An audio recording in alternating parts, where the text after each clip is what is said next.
if you're like me, and you may not be in this regard, I like completing the square because it allows me to solve all of these problems we've been doing without relying on my graphing calculator and looking at a graph.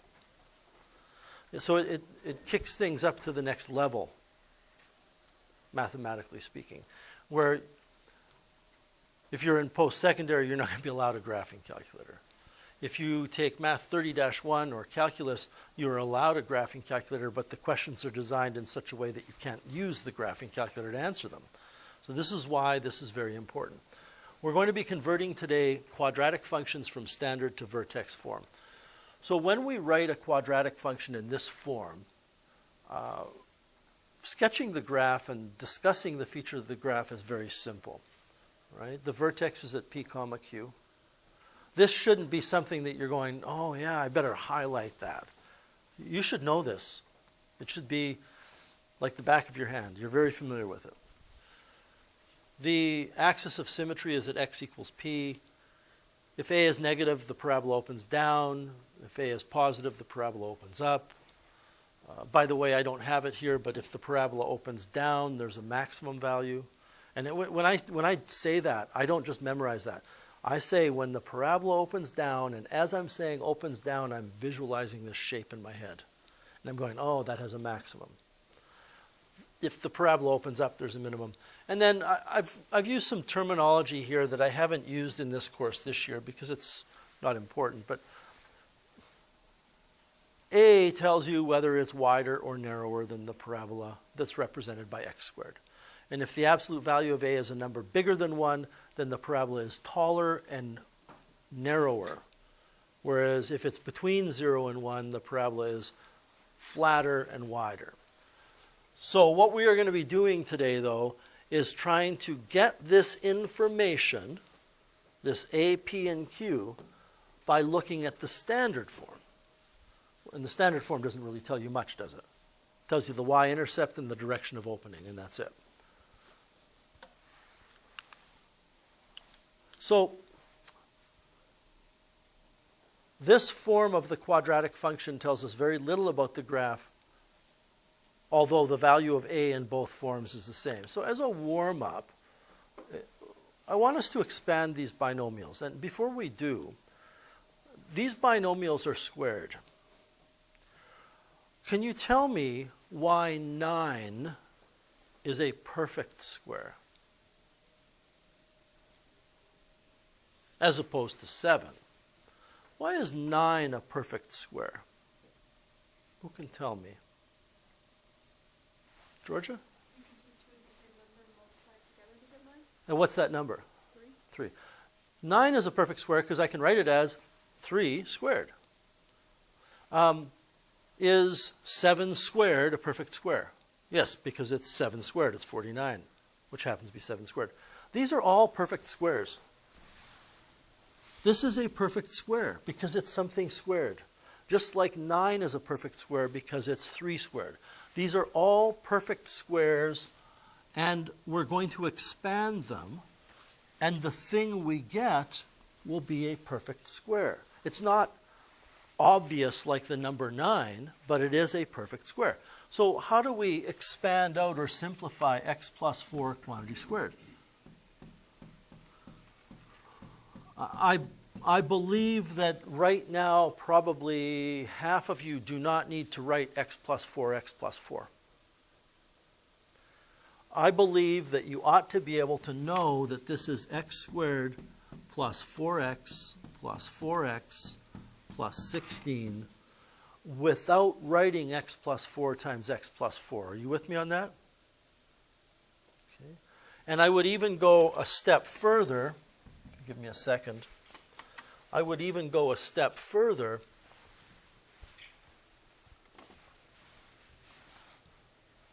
and say that certainly by the end of this course, you ought to be able to go from x plus 4 quantity squared directly to x squared plus 8x plus 16. There's a pattern there. Are you with me on this? But if If the world works out in such a way that there are students who need to write x plus 4, then by all means do so. It's not going to hold you back. It's just going to slow you down a little bit. You know, x minus 3 quantity squared is x minus 3 times x minus 3, which is x squared minus 6x plus 9. So I've skipped a step there. I haven't written x squared minus 3x plus 9. I'm foiling here. So I'm just going to push the envelope here for you, for some of you potentially, that I'm not going to write anything for the x plus 5 squared or the x minus 12 squared other than the result. X plus 5 quantity squared will give us an x squared. It will give us a 5x and a 5x, which is 10x, and it will give us 25. X minus 12 quantity squared is x squared minus 24x plus 144. So everybody just take a pause and a breath for a moment and make sure that you are copacetic with that, are fine with that. Okay. What do you notice about the relationship between b and c in these perfect square trinomials? All of these things, I want to highlight this idea again. This, and this are quadratic trinomials. Do you agree? They're trinomials because they have 3 terms, and they're quadratic because of the x squared. So these are perfect square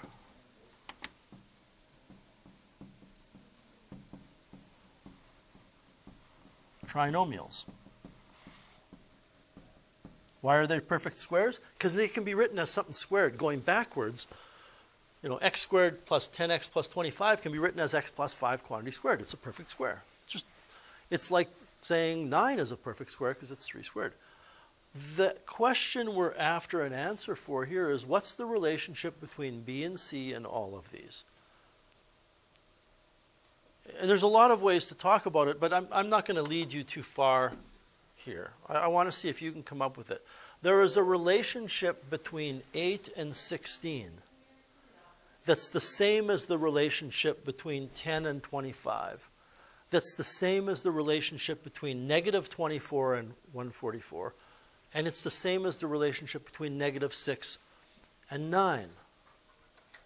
And a couple of you started to put your hands up, and then I threw in the negative, and your hands fell down.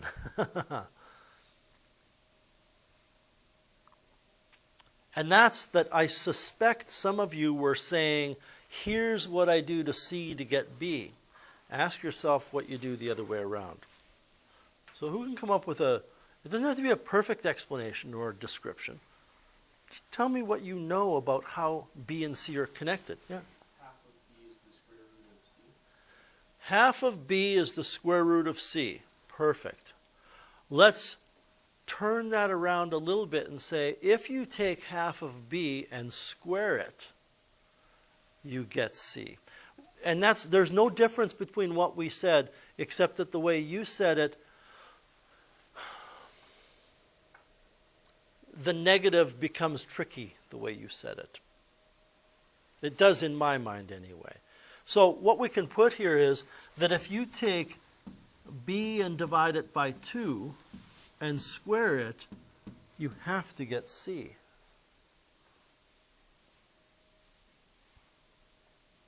Let me give you an example here. If I had x squared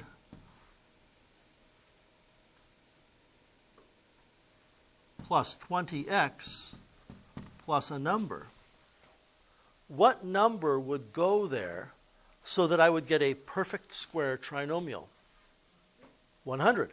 Half of 20 is 10. 10 squared is 100. What's the big deal about this? The big deal is that this can be written as something squared. Right? Why do we care about that? Well, because the goal today is to convert a standard form into the vertex form. And when you look at the vertex form, guess what is part of the vertex form? A binomial squared. Okay. Now it happens to be x minus p quantity squared. It does not happen to be x plus 10 quantity squared. So turn the page, please. And I want to point out one more thing. So what we've said is that the square of half of b gives you c, and that's what it is written in algebraic form. This only works, and sometimes I forget to mention this, this only works because the coefficient of the first term is 1. The rules become more complicated if that's not the case. So what are we doing today? We're going to use that property to convert from standard form to vertex form. That procedure is called completing the square. So when you go from standard form to vertex form, you are completing the square. If you go the other way, you're just expanding. We already know how to do that. That's nothing new. So convert each of the following to vertex form and draw a rough sketch. I have the word vertex bolded here. That tells me maybe it doesn't say that in your notes. Does it say vertex form in your notes? It does, so I've changed it. Okay. I think maybe I had accidentally typed something different last time. X squared plus 10x plus 16. Okay, so first of all, is this a perfect square trinomial? Nope, it is not. Because half of 10 is 5, and 5 squared is 25. So we are going to turn it into a perfect square trinomial. Now, you're not going to do that, and I say this to kind of, lighten the mood a bit, but I also say it in all sincerity. You're not going to make this a perfect square trinomial by doing that. You cannot arbitrarily just change the question. It's not the same function. So that's not what we are going to do. What we are going to do is, and this is called completing the square. If the f of x bothers you, use y. We're going to write x squared plus 10x plus blank. And then we're going to put this 16 over here.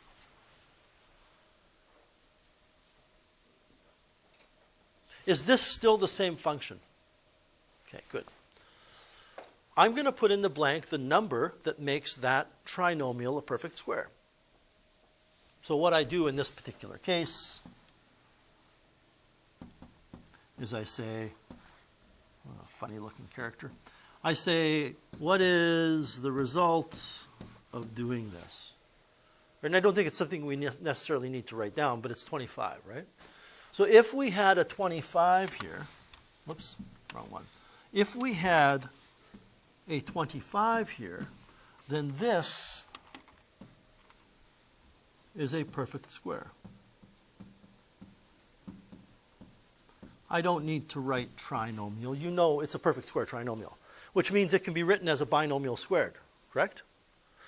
But is this whole line that I have now, x squared plus 10, oh, I forgot my x here, right? Nobody changed what they wrote, so apparently I'm the only one who forgot to write it, and you wrote it. Okay. That x squared plus 10x plus 25 plus 16, that's no longer the original function, is it? But you know what? Now it is. If you were to simplify that, you'd be back at x squared plus 10x plus 16. So I've added the 25 for the following reason. I've added the 25 so that I can write this as x plus 5 squared.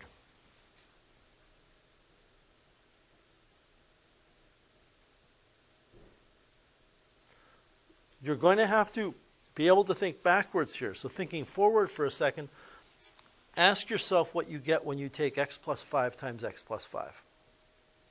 You get x squared plus 5x plus 5x plus 25. You get that trinomial. But then we also have minus 9 here.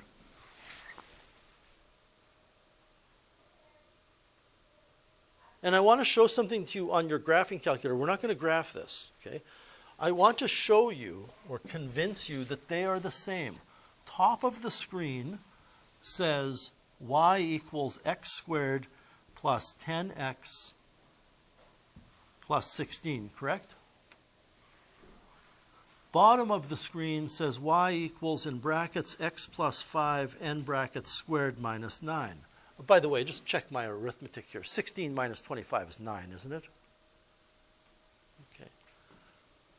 I'm telling you that these two should be the same graph. So I'm going to set up my table to start at 0 and go up by 0.37. Just some random number to start at. 1 or 0, and I'm going up by a weird number. If I go to my table, look at all my y values. They're the same. That tells me that this standard form at the top of the screen is the same as this vertex form at the bottom of the screen. And because, so I'm going to pause there. Any questions with what we did? Okay. Because I want to get practice with algebra, we're not going to graph this. Could we? Well, yeah, we could say that this is the vertex, right?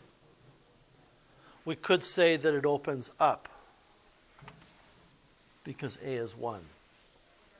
We could say the range is y is greater than or equal to -9. So we could plot this point here, -5, -9. We could draw a graph. But that's not the point. The point is now you know how to get to this point. Because we have had 2 lessons on interpreting the vertex form. Any questions with that example? So we're not going to graph any of these. I may say this is what the graph would look like, but we're not going to spend class time sketching them. Okay, x squared minus 6x minus 20. Is this a perfect square trinomial? Well, if it is, when you take half of -6, which would give you -3, and square the -3, you'll get 9. And by the way, this is why I said, rather than saying half of b is the square root of c, I'm saying half of b squared will give you c. Because when you say it's a square root, we don't know whether we should put positive or negative. But we usually know if it's positive or negative. Well, let's make it a perfect square trinomial. Let's make it a perfect square trinomial by adding whatever number we need to add to x squared minus 6x for it to have that property. Don't forget the minus 20. Don't forget the minus 20. And don't move the minus 20 too far over, because then you might miss it in the next line. It's easy to do. So what number do I add? Well, I add 9. I guess I better take away 9. Otherwise, it's not the same function. Right? Do you agree if you simplify what I have written there, you will get x squared minus 6x plus 20? We don't want to do that, of course. What we want to do is turn this into the x minus p squared part of the vertex form. Right? This is written as x minus 3, quantity squared. And now I can point something else out to you about the positive negative. The number you put here will be half of b. So if b is negative, it's going to be -3. Over here in this one, the number we put here is half of b. b was positive 10. We put half of positive 10. What else do we have? Minus 29. Because we are not sketching these on paper, we do have a little bit of time here. Would you agree that the vertex of this quadratic function should be at 3, -29? Okay. Well, I'm going to go ahead and graph the original function before we changed its appearance. Y is equal to x squared minus 6x minus 20. Don't worry about y.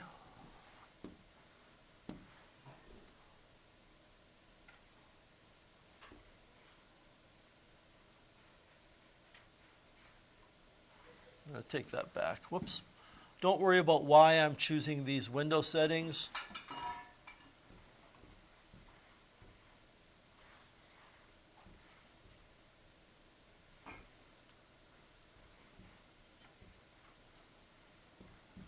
I'm just in my head running through different scenarios here as to what window settings would make this work better. What did I do there? I bet you I went backwards. Yeah. Negative 50 to 5. Okay. I just wanted to see if I could, in my head, get the right window settings. Okay. If I were to find the coordinates of that minimum,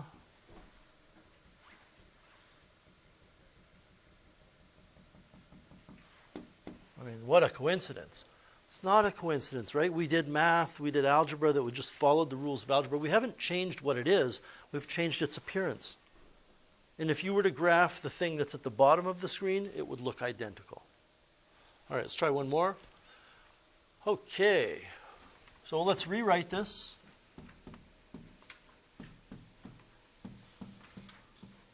And let's move this 20 over.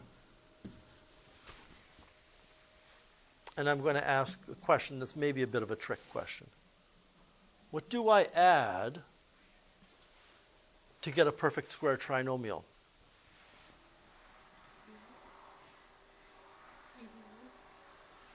And you're taking half of 18, which is 9, and you're squaring it to get 81. And I'm going to say, no, we can't add 81 to get a perfect square trinomial. So it seems as though I've given you a rule and I've said, well, guess what? You can't use the rule. You can't use the rule here because the rule doesn't apply. Why doesn't the rule apply here? Zach? Let me close this door so I can hear you. Go ahead. X squared is a coefficient of 3. Right, the coefficient of x squared is not 1. That only works when it's 1x squared plus bx plus c. All of those examples were like that. So we have to change this to a 1. And again, not to be sarcastic or anything, but you can't just erase the 3 and put a 1 there. But what we can do instead is factor a 3 out of these two terms. And then we'll have x squared minus 6x. Now, we haven't done any real factoring, formal factoring this year as part of a lesson, but this is a basic common factor scenario. And I need to know the answer to this question to make me be a better teacher for you. I'm assuming everybody knows how to factor that. But my question is this: how many of you know that this number is negative 6 because, and wait for the second choice, how many of you know that number is negative 6 because negative 18 divided by 3 gives you negative 6? The second option is, how many of you know it's negative 6 because you say, what do I multiply 3 by to get negative 18? So how many of you do the division? How many of you do it by just saying, well, 3 times negative 6 would give me the negative 18? Okay. They both have their advantages. So now what I'm going to do is close the brackets on that and go plus 20. Is this still the same as the original one? It's equal, right? Now, since that coefficient of the x squared inside of the brackets is 1, I can add something to make it a perfect square. It will not be 81, though. What will it be, Georgia? It will be 9. I take half of the negative 6, which will give me negative 3, and I square it to get 9. So b in brackets is negative 6. I take negative 6 divided by 2, and I square it. Okay. Is this thing that I have written currently the same as the original function? It's not the same anymore, is it? I've added some number. So I need to take away some number here. The question is, what number do I take away to balance what I've done? So if you look up here, this is the original function. It's like a seesaw or a teeter-totter. It's equal. Left side and right side are balanced. I've written something on the right side which tips it this way. I need to remove that thing from the right side to move it back. The question is, what number do I take away? And it's not 9. How is it 27? Right. By writing that number 9 there, what I have actually added, and this is how I like to represent it, is I've added the 3 multiplied by the 9. I've actually added 27. And that means I have to take away 27.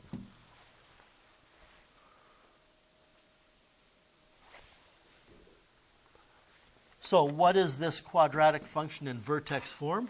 Because there was a number in front of the x squared, and you should know that that's your a anyway, I have an a of 3, then I have x minus 3, quantity squared. Why is it minus 3? Because b is negative 6, and you divide that by 2. The number that goes in brackets is half of b. If you simply say, and I know you get this, but I'm going to say it anyway. If you simply say the number that goes here is the square root of c, the square root of 9, you don't know whether it should be positive or negative. You have to look at the value of b. And then I guess we have minus 7. Capiche? So a is 3, p is 3, q is 7. Vertex is at 3, 7. It opens up. The axis of symmetry is x is equal to 3. The range is y is greater than or equal to 7 because 7 is the minimum value of y. You get the deal here? Let's try one more. And then in Monday's class, we'll do more completing the square with applications and more complicated situations, more complicated functions.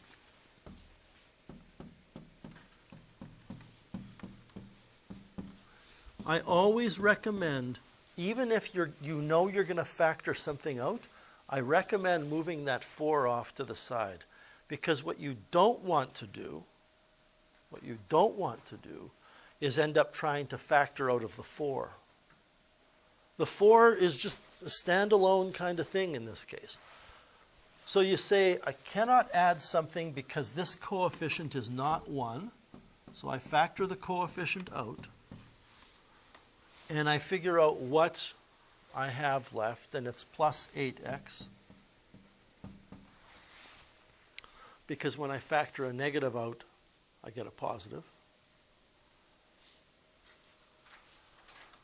I leave room because I'm about to add something, and then I can put my plus 4.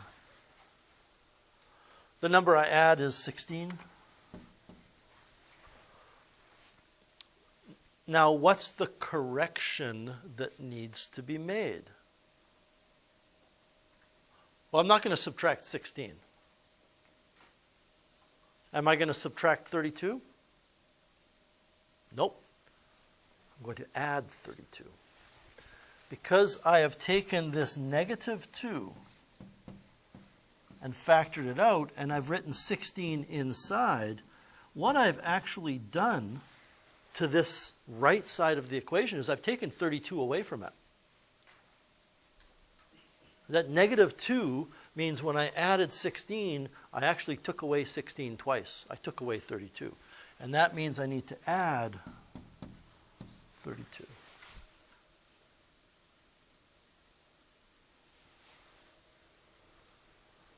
So the vertex form is y equals negative 2 x plus 4 quantity squared plus 36.